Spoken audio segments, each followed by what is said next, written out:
Hi everyone and welcome to the channel. My name's Will, you're watching Ball Python Breeder UK. Before I start, obviously I'd like to introduce my assistant for the day. This is Maud. She's a 100% het for clown, female.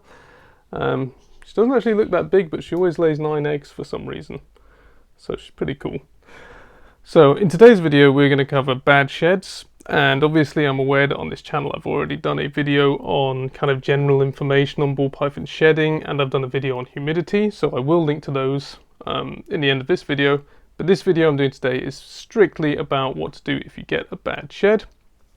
Because bad sheds, I don't know how to say it, but they kind of add up, and they do cause problems in the end.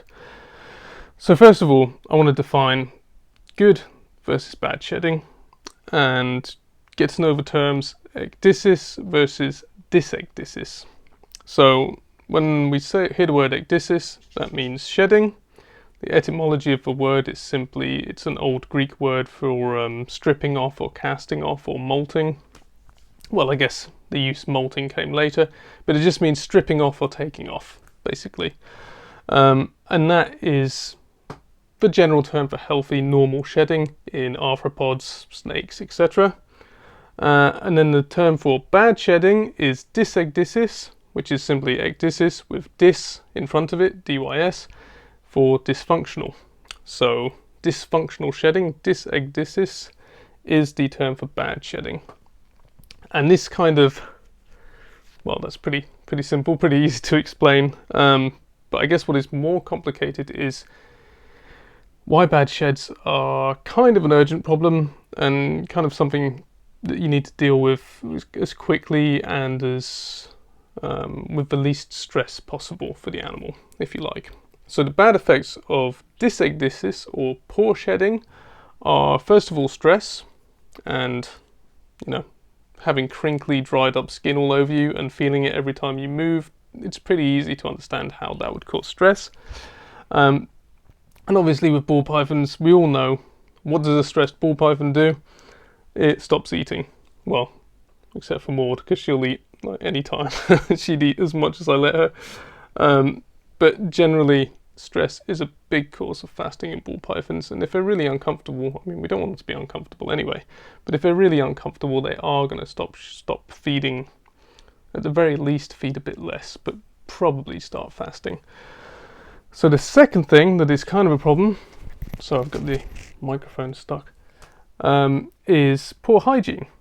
And this is kind of one to get your head, takes a little bit longer to get your head round, but something I've noticed with snakes that I've seen in poor conditions, with a lot of stuck shed and patches of stuck shed here and there, is that the edges of that shed gets dirty, it gets more discoloured, more brown than the rest of it, and it's quite easy to see how dirt and even urates and feces and stuff that they crawl through is getting stuck into that old shed and stuck in between the old shed and the healthy skin underneath.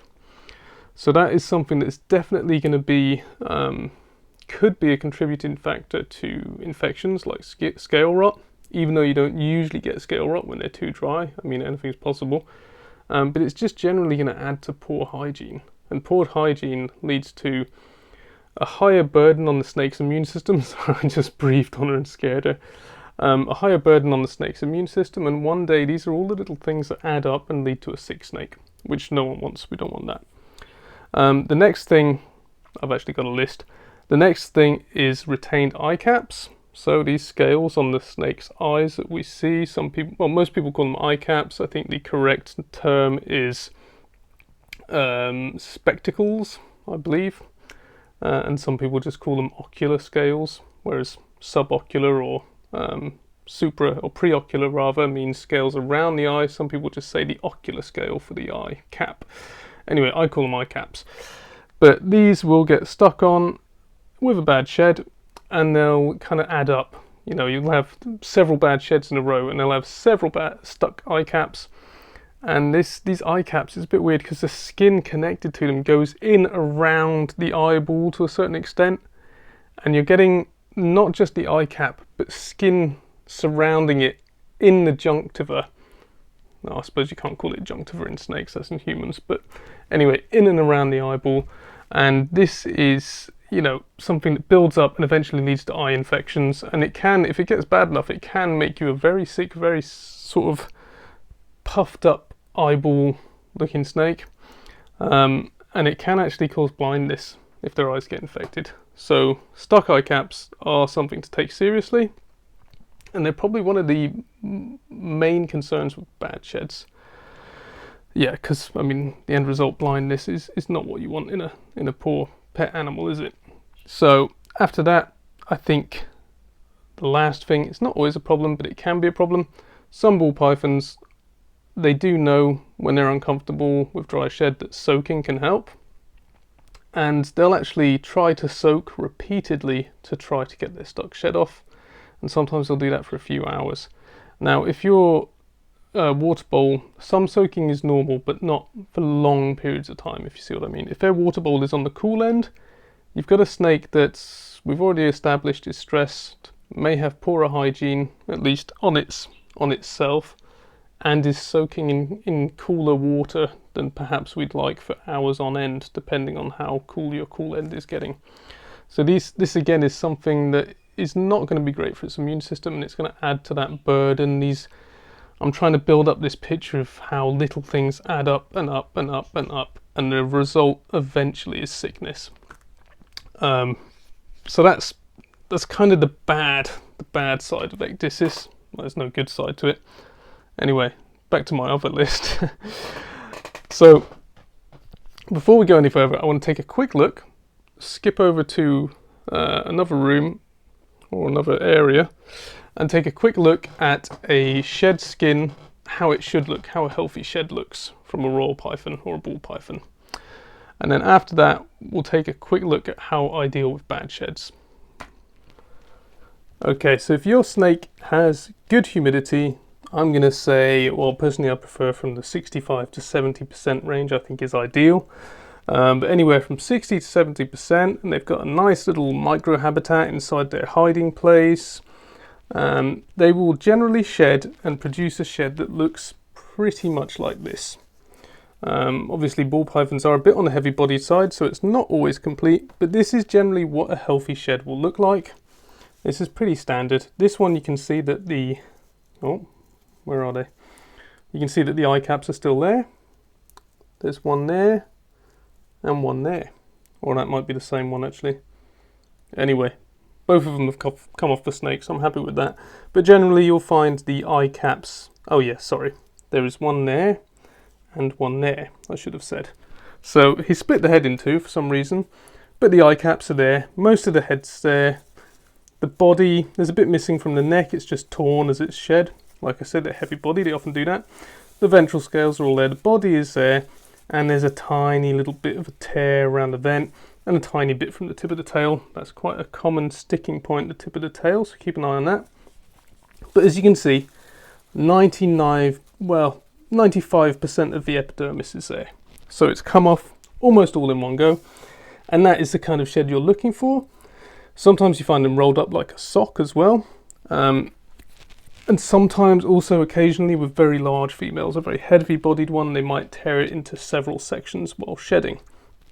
But generally you're looking for two or three, or maybe one piece of good shed, and that's from a healthy shed with good humidity. What you don't really want to see, the next level of, I don't know, the first level of not good shedding, I guess, is when it doesn't come off the head and the neck, or it comes off the top of the head but not the bottom of the neck and stuff like that. And if it's even drier and the snake's really having trouble shedding, you can sometimes find just like different strips of skin left around the cage, and there'll be strips left down the side of the snake or just underneath the belly, for example. So it's kind of a weird bits and pieces kind of shed. So this is what you want to look for, and obviously when they do shed, take a look at the skin just quickly. I mean, that only takes a second, but also have a little look at the snake afterwards and just see, you know, are there areas of stuck shed left on the snake? If there are, if it's only very, very small, you can leave until the next shed, but if it's covering the head or most of the body, that is the point at which I would take action and do the technique that I'm showing you in this video, for example. To start out, when I'm making one of these shed boxes, as I call them, the first thing I do is I make some really small holes in the side of the box, usually about 4, just really small ones, just for some airflow, because you want the animal to be alive the next day, you don't want to suffocate it. But so small so that they don't let too much humidity out, and it's just kind of the minimum necessary air circulation. So I've got this one here, which is a really useful box, but in the US you could get different brands, whatever brands you have available. They just need to clip shut nicely so the snake doesn't get out. All I do is I take some paper towels, put them in the bottom. Probably actually going to put a bit more than that. Let's put a couple of good layers here. Sorry for all the rustling, probably. Put them in. So there's a nice comfortable layer on the bottom. I get some hot water I've already got. I pour it in. And I let that soak in. And then I'm looking for it to get to a level where, now you can tell that's completely soaked in. I don't want it 100% soaked in. I want it to get to a level where the snake is sitting on a mixture of water and paper towels. So like that is about right. You can still see some water. There's still paper towels. It's almost like it's sitting on, I don't know, submerged paper towels. It's warm water. And you can see that if it's sitting on this, it is going to be completely wet, but there's no danger of it drowning. I know a lot of people do this technique differently. They do it with like something for the snake to sit on, and then they put water in there. I never like to leave a terrestrial animal that breathes air shut in a container with water, even if it's just for a few hours. I just don't think it's a good idea. Even if there's anything for it to rest on, I think it's a really bad idea. So I think your snake should be as wet as possible, kind of soaking, almost soaking, but still sat on something, so that it's never, even if it was completely asleep, it went into the deepest sleep ever, not that they usually do that, it would still not drown. There's zero possibility of drowning, but it's the next best thing to soaking. Another thing I'd say is some people do put a hide in there. I mean, you could do that. I probably would avoid that as well. What we want is the snake to be soaking, but occasionally to wriggle around and try and get out as well.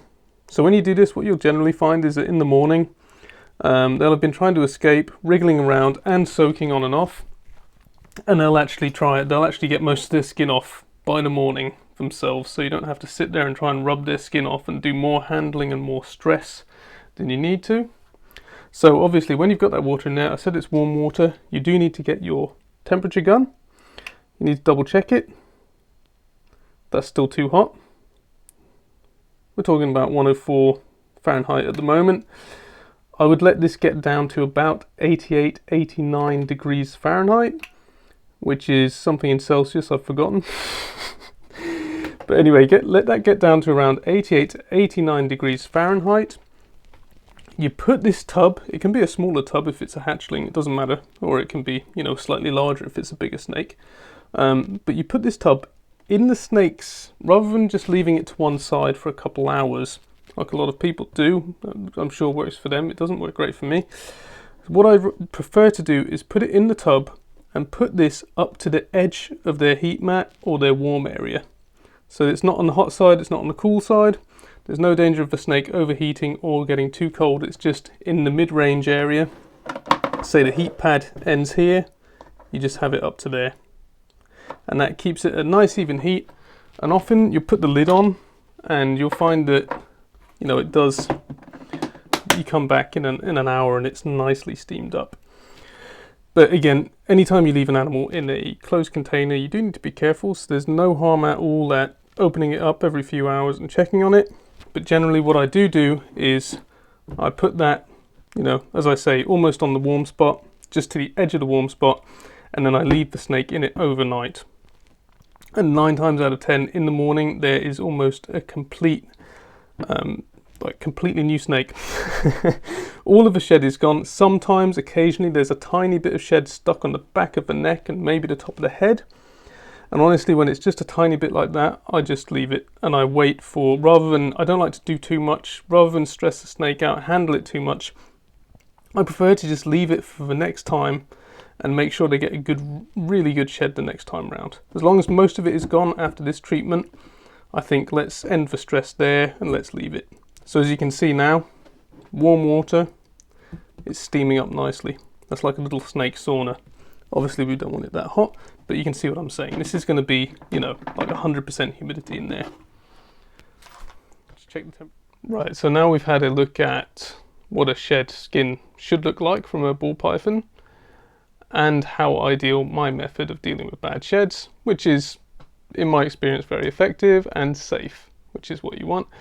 I just wanted to cover one last topic very briefly here, and that is shed helping, I don't know if that's an expression, products to help your snake shed better and get rid of dead skin. One I'm thinking of in particular is Ecdysis. Now, I've tried using Ecdysis. I think it's by, might be Zoomed, I can't remember. Anyway, it's one of the big companies, maybe Zilla, I can't remember, probably Zoomed. I've tried using it before and I couldn't see any difference. I'm not going to put links below in the description for any of these products because I just can't tell if they actually work. So if anyone has used them, I'd love to hear feedback and love to hear about how you used them effectively. But in my experience, like I say, I've tried them a couple of times and I've just not seen any results. So I literally just do the method I've shown, and that gets the results I want. It's safe. Do you want to spend money on products to try to help with this? It's really up to you, but me, I've just never seen any evidence that they're effective. So that is kind of a topic to debate. I'm not saying they don't work, because I don't know, maybe I wasn't doing it right. Maybe you need to spray it in their environment as well, or leave it working longer. I'm really not sure. But my go-to is, in any case, is the shed boxes like I showed you. So, as always, thank you for watching. I'm going to put up the humidity and the shedding video now, so you can have a look. And as always, please do like and subscribe. Please do comment. Please do let me know about any kind of techniques that you have, and of course your experience with shed products. Thank you very much.